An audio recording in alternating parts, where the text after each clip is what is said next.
एक बेहद लालची व्यक्ति, दुनिया में किसी के काम नहीं आता था, किसी से कुछ भी शेयर नहीं करता था। एक दिन वो अपना सामान लेकर सड़क से जा रहा था, उससे अनजाने में उसकी एक पोटली गिर गई। थोड़ी देर बाद वो वापस लौट कर आया और हकबकाता हुआ सब तरफ ढूंढने लगा और सबसे उसने कहा, यहाँ पर मेरी गिन्नियों की पोटली गिर गई है। उसमें सोने की गिन्नियां थी। एक लड़की आई और उसने कहा, अंकल अंकल ये आपकी पोटली है क्या? बोले हाँ यही मेरी पोटली है। उसने पोटली को खोलकर गिन्नियों को काउंट किया और राहत की सांस ली। पोटली में 30 गिन्नियां थी और 30 ही मिली।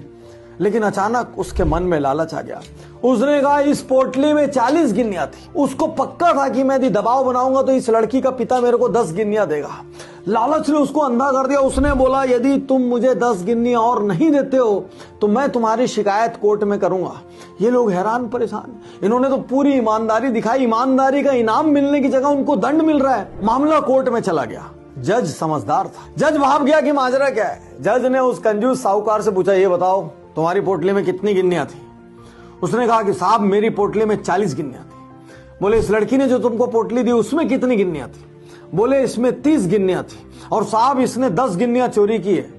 लड़की से उसने पूछा, क्यों बेटा तुमको जो पोटली मिली उसमें कितनी गिन्नियां थी?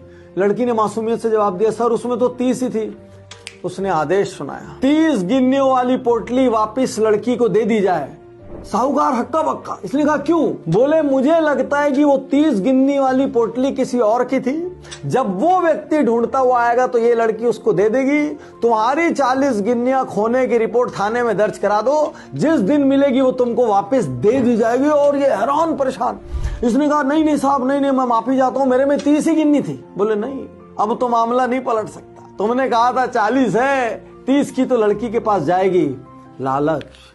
जब हम अपनी नीयत खराब करते हैं, जब हम उम्मीद से ज्यादा पाना चाहते हैं, जब हम उसके लिए मैनिपुलेशन, डिसीट, चीटिंग सब कुछ करना चाहते हैं, तो कहीं ना कहीं किसी न किसी रूप में कोई ना कोई तो हमको सजा देने के लिए बैठा है।